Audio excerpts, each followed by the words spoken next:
On Monday, Indian Prime Minister Narendra Modi held a conversation with U.S. President Joe Biden regarding his recent visit to Ukraine, during which the White House expressed hope that Modi aligned with Kyiv's perspective on resolving the ongoing conflict with Russia. Modi, who had previously drawn criticism from Ukrainians for embracing Russian President Vladimir Putin in Moscow, visited Kyiv on Friday and conveyed to President Volodymyr Zelensky that no problem should be solved on the battlefield. In a phone briefing to Biden about his trip, Modi reiterated India's consistent stance in favor of dialogue and diplomacy and expressed full support for an early return to peace and stability, according to a statement from the Indian Foreign Ministry. When asked about Biden's reaction, National Security Council spokesman John Kirby stated that the United States encourages all nations to consider Zelensky's views on ending the war. "We welcome any other country that wants to assist President Zelensky in working towards this just peace," Kirby told reporters.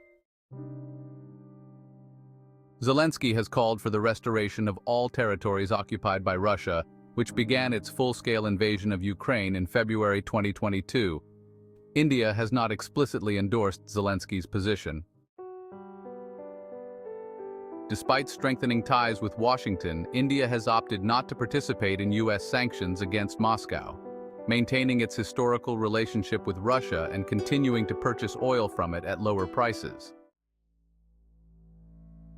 Additionally, the Indian statement noted that Modi and Biden discussed the situation in Bangladesh, where Prime Minister Sheikh Hasina, a close ally of New Delhi, resigned and fled earlier this month amid widespread protests against her increasingly authoritarian governance. The leaders emphasized the need for restoring law and order and ensuring the safety and security of minorities, particularly Hindus in Bangladesh, the statement said.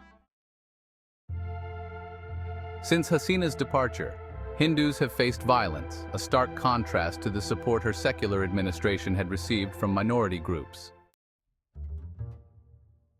The United States had frequently criticized Hasina for her democratic backsliding, but had been cautious not to openly confront New Delhi, recognizing India's significant investment in Bangladesh.